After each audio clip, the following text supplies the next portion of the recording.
Assalamualaikum warahmatullahi wabarakatuh.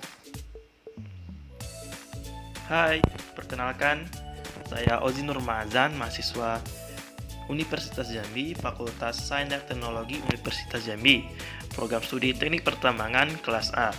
Dalam video ini, saya memenuhi tugas dari mata kuliah Geokimia Analisis Mineral dan Batu Bara. Dalam video ini, saya akan menjelaskan analisis proksimat pada batu bara. Sebelumnya, apa itu batu bara? Batu bara adalah batuan sedimen yang dapat terbakar, terbentuk dari endapan organik, utamanya adalah sisa-sisa tumbuhan, dan terbentuk melalui proses pembatu baraan. Unsur-unsur utamanya terdiri dari karbon, hidrogen, dan oksigen. Batu bara juga adalah batuan organik yang memiliki sifat-sifat fisika dan kimia yang kompleks dan dapat ditemui dalam berbagai bentuk.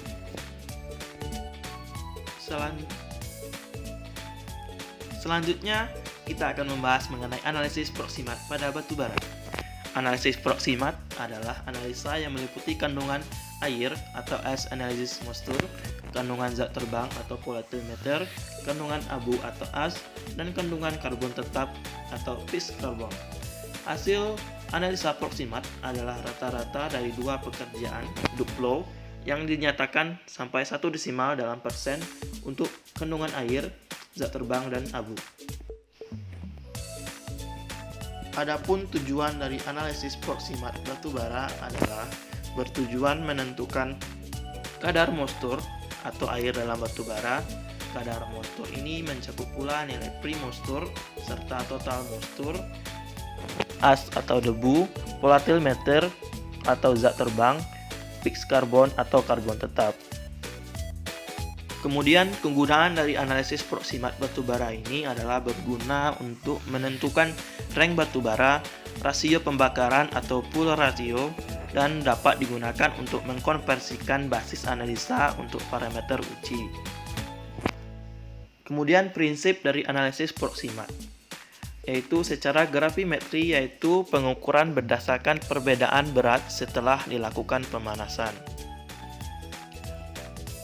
Kemudian analisis proksimat memiliki parameter, yaitu terdiri dari moisture atau kandungan air dalam batu bara. Moisture adalah kandungan air pada batu bara. Kandungan moisture mempengaruhi jumlah pemakaian udara primernya. Pada batu bara dengan kandungan moisture yang tinggi akan membutuhkan udara primer yang lebih banyak guna mengeringkan batu bara tersebut pada suhu keluar mil tetap.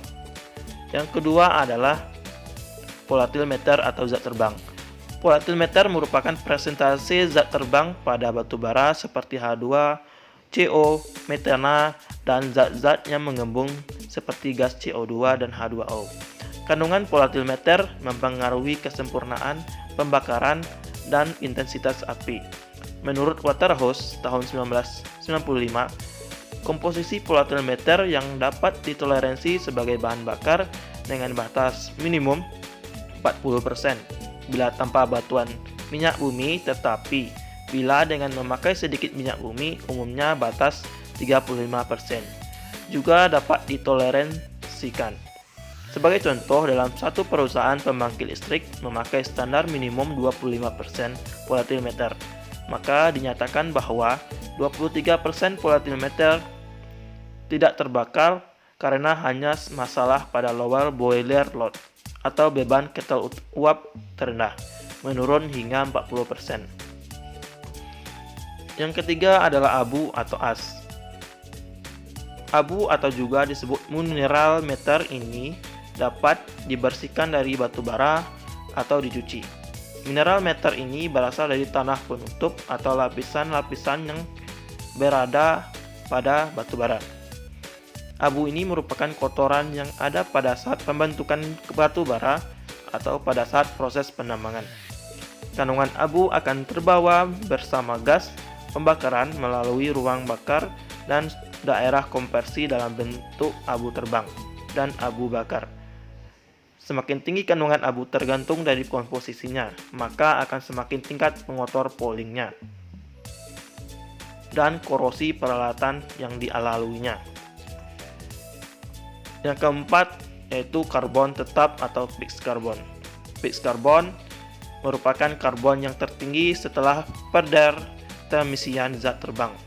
Dengan adanya pengeluaran zat terbang dan zat air pada batu bara, maka karbon tertambah secara otomatis. Karbon tetap menggambar sisa komponen organik batu bara dan sedikit mengandung kimia nitrogen, belerang, hidrogen, dan oksigen. Pada dasarnya, karbon tetap inilah yang dapat terbakar dan menghasilkan panas. Semakin tinggi full ratio, maka karbon tidak terbakar semakin banyak. Parameter yang kelima adalah nilai kalor. Nilai kalor merupakan panas yang dihasilkan pembakaran batu bara. Terdapat dua macam nilai kalor, yaitu yang pertama nilai kalor bersih yang merupakan nilai kalor pembakaran di mana semua air dihitung dalam bentuk gas. Dan yang kedua adalah nilai kalor kotor yang merupakan nilai kalor pembakaran di mana air dihitung dalam bentuk cair. Dalam analisis proximate dalam batu bara terdapat alat-alat yang digunakan yang terdiri dari 1. Oven minimum free space oven, 2. neraca analitik, 3. cawan timbang, 4. penjepit cawan, 5. desikator, 6. gas nitrogen, dan 7. sampel batu bara. Dalam suatu pertambangan, analisis proximate ini memiliki kegunaan khususnya dalam pertambangan batu bara, yaitu berguna untuk menganalisis suatu atau kelayakan suatu batu bara. Dan dengan analisis ini kita dapat mengetahui rank dari batu bara yang terdiri dari gambut, brown coal atau batu bara muda, hard coal, dan juga grafit. Lalu, apa saja klasifikasi dari rank batu bara berdasarkan analisis proximate?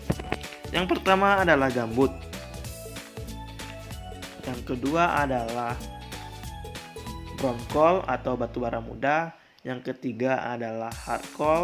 Dan yang keempat yang memiliki kandungan karbon tertinggi adalah grafit. Adapun video dalam proses analisis proximate pada batu bara yang disajikan sebagai berikut.